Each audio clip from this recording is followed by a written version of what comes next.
Hello friends, welcome to Shivasa entertainment channel. ఈరోజు మనం రామాయణంలో శాంతాదేవి ఎవరు, ఈ శ్రీరాముడితో ఆమె అనుబంధం ఏంటి అనే దాని గురించి తెలుసుకుందాం. శ్రీరాముడికి శాంతాదేవి అనే అక్క ఉందన్న విషయం చాలామందికి తెలియదు. హిమాచల్ ప్రదేశ్లో శాంత ఆమె భర్త ఋషిశృంగ ఆలయం ఉంది. దీనిని దేశం నలుమూలల నుండి భక్తులు సందర్శిస్తారు. రామాయణం హిందువుల పవిత్ర గ్రంథాల్లో ఒకటిగా భావించే ఇతిహాసం. ఈ ఇతిహాసానికి సంబంధించిన ఎన్నో కథలు చిన్నప్పటి నుంచి వింటూనే ఉన్నాం. రాముడు, సీత, లక్ష్మణుడు, రావణుడు, భరతుడు, దశరథుడు, కౌసల్య, శబరి ఇలా ఎన్నో పాత్రల గురించి తెలుసుకున్నాం. అయితే ఈ రామాయణంలో శాంతాదేవి అనే పాత్ర ప్రస్తావన కూడా ఉంది. దీని గురించి మీరు ఎప్పుడైనా విన్నారా? ఈ శాంతాదేవి ఎవరు, ఆ ఇతిహాసానికి ఆమెకు ఉన్న సంబంధం ఏంటి? సంక్షిప్త వివరణ ఇప్పుడు ఇక్కడ తెలుసుకుందాం. రాముని అక్కే ఈ శాంతాదేవి.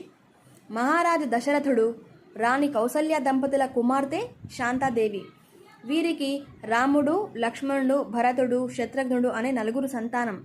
కానీ చాలామందికి అక్క కూడా ఉందని విషయం తెలియదు. దేవి శాంత చాలా ఆశాజనకమైన మహిళ. ప్రతి రంగంలో పరిపూర్ణురాలు. ఆమెకు ప్రత్యేకమైన జ్ఞానం ఉంది. కథల ప్రకారం శాంతాదేవిని దశరథ మహారాజు అంగదేశానికి చెందిన రోమపాద మహారాజుకు దత్తత ఇస్తాడు. ఒకసారి అంగదేశ రాజు రోమపాదుడు దశరథ మహారాజును కలవటానికి తన భార్యతో కలిసి అయోధ్యకు వచ్చాడు. అక్కడ తన పిల్లలను చూసి తనకు పిల్లలు లేరని గుర్తు చేసుకొని ఆవేదన వ్యక్తం చేస్తాడు. వారి బాధను గ్రహించిన దశరథ మహారాజు తన పెద్ద కుమార్తె శాంతను ఆ దంపలకు ఇస్తాడు. అప్పుడే శాంత అంగదేశానికి యువరాణి అవుతుంది. ఋషిశృంగతో వివాహం. ఇక శాంతాదేవి చాలా అందంగా ఉంటుంది. ఒకసారి రోమపాద మహారాజు కుమార్తెతో మాట్లాడుతుండగా ఒక బ్రాహ్మణ యువకుడు వర్షాకాల పంట పండించడానికి సహాయం కోరుతూ రాజభవనానికి వచ్చాడు. కానీ రాజు అతని విన్నపాలేవి వినడు. అప్పటి వరకు అతని సహాయం కోసం ఎదురుచూసిన బ్రాహ్మణ యువకుడు వెళ్ళిపోతాడు. రాజు తన భక్తుల్ని అవమానించాడని వర్షదేవత అయిన ఇంద్రాదేవికి కోపం వస్తుంది. వర్షం కురవకపోవటం వల్ల అందరూ ఇబ్బంది పడతారు. ఈ సమస్యను అధిగమించడానికి రోమపాదుడు ఋషిశృంగుని వద్దకు వెళ్ళి యజ్ఞం చేయమని కోరుతాడు. దేశంలో వర్షాలు కురిసి కరువు సమస్య తగ్గుతుంది.